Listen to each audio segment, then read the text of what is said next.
Topic po natin na favorite na prutas natin, saging, di ba? Ano yung morning banana diet? Ano mga benefits pagkakain tayo ng saging araw-araw? Ayan. Marami pong benepisyo. Okay? Ang saging, nakakapayat siya. Mamaya explain natin paano to ginagawa. Pag saging kasi mas mabubusog ka eh. Let's say tanghalian na, nagugutom ka na, pwede ka muna magsaging. Meron ngang morning banana diet na sa umaga, 2 saging ang kinakain nila, yun ang breakfast nila. 2, 3 saging. Susunod, lunch na. Explain ko mamaya. Mataas siya sa fiber.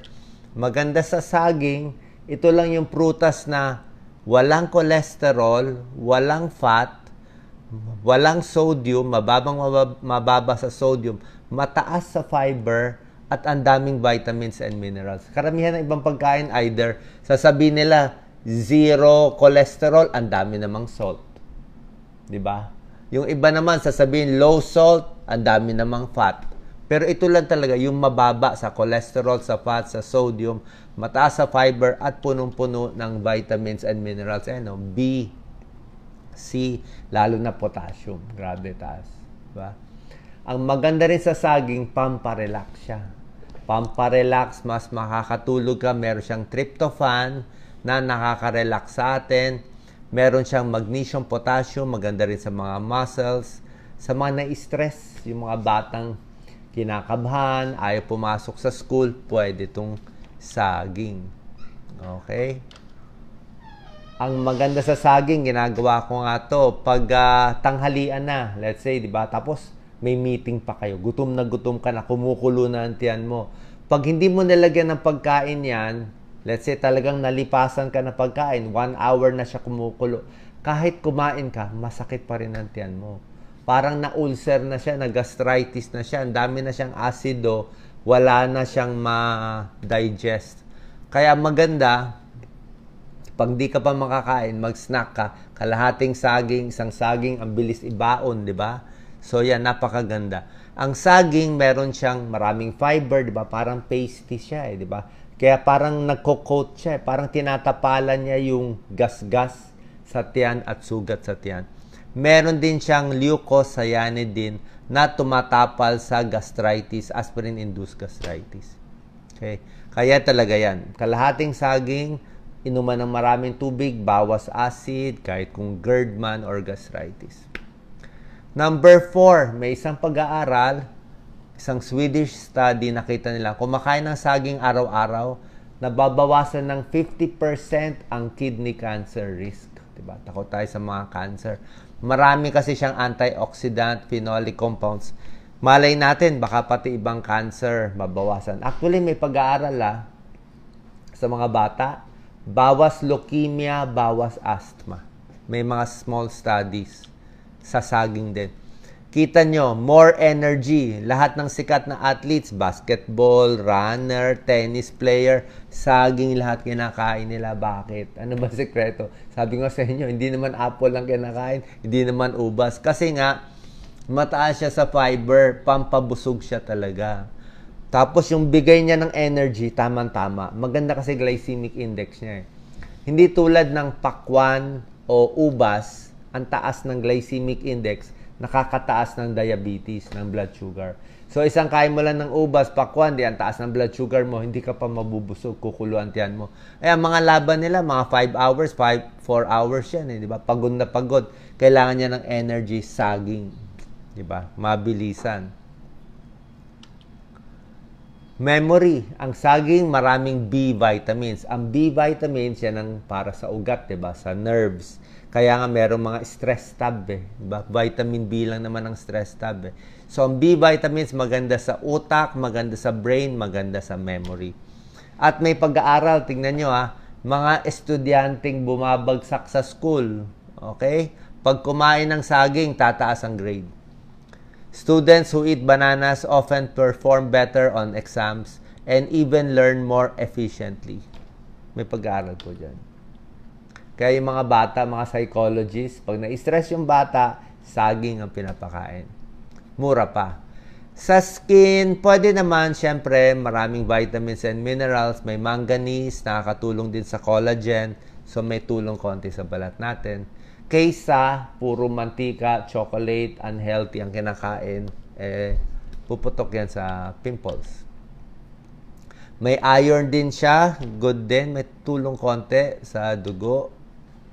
Yung mga benefits ng saging, weight loss, anemia, sa utak, depression, ulcer, sa tiyan, di ba? Isa sa pinakamaganda sa saging, ang taas niya, super taas siya sa potassium, 358 mg. Isa sa pinakamataas. So, pag mataas sa potassium, bihirang-bihira yung pagkain mataas sa potassium. Ang puso, kailangan ng potassium. Ang muscle, puso is muscle. Muscle yan Muscle yan Pareho yan sa kamay natin. So, pag bumagsak ang potassium, yung mga low potassium, hypokalemia, napaparalyze, nagka-cramps, hihirapan huminga, pwedeng mamatay, nagloloko ang tibok ng puso, arrhythmia. Low potassium, nakakamatay, deadly. Bakit?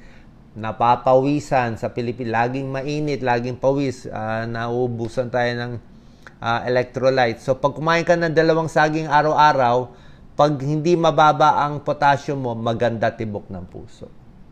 Okay, good for blood pressure, good for heart rhythm. Bumababa pa ang risk mo for heart disease ng 27%. Mataas sa potassium. High blood, heart disease, kain ng saging. At pag natulungan mo ang puso maging regular, hindi ka ma-stroke.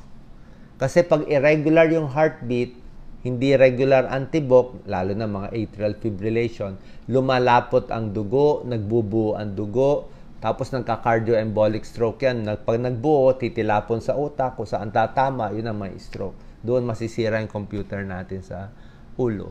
So, napaka-importante. Bilang internist cardiologist, yan ang laging inaano natin. Kaya pag sinabi ng doktor nyo, lifestyle change, kasama po to. Kain ng saging, kain ng healthy, more exercise, control yung blood pressure. Pwede rin to sa diabetes. Sabi ko nga, ang glycemic index ng saging, mga 55 So, medium siya. Diba? Piliin lang, wag lang yung sobrang tamis na overripe na nabubulok na. Yung tamang-tama lang. Tamang-tamang hinog ng saging, wala namang masama. 90 calories, pwede po sa diabetic. 1 to 2 saging in a day. Yung mga nalulungkot, nadidepress, ninenervyos, pampasaya ang saging. Tulad ng sinabi ko, di ba? Pamparelax siya sa mga batang na-stress. May tryptophan, isang amino acid, na nako-convert sa serotonin. Ito yung secret chemical sa utak natin. Serotonin, ito yung antidepressant. Okay? So, para gumanda mood natin, kailangan mataas ang serotonin. Yung mga depressed, mababa ang serotonin. Yung mga antidepressant na tableta, pampataas ng serotonin. Ito nga saging, meron siyang tryptophan na pampataas ng serotonin. Kaya less depressed ka. Kung ano mang problema, iniisip, iniwan ng boyfriend, kain tayo saging. Morning banana diet, ito pinauso sa Japan. Pang-diet nila to So sa umaga, imbis na kumain ka ng tapsilog, kanhin, mantika, karne, 2 saging, hanggang 2, 2 to 4 saging sa umaga, yun lang, tsaka tubig or green tea. Dahan-dahan na pagkain. Tapos next mo, tanghalian na. Yan.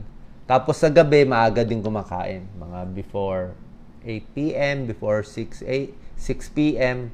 So pag 6 p.m. ang huling kain mo, gising mo 6 a.m., di 12 hours na yon. Para ka nang nag-intermittent fasting. Huwag na kumain na iba. Lunch and dinner, usual, saging lang. Warm water. Tubig, saging, pinakamaganda. Sa ulcer, maraming sakit mapapagaling.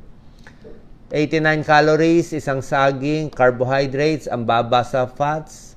Ang zero cholesterol. Sodium, halos wala. 1 lang. Potassium, napakataas. 358.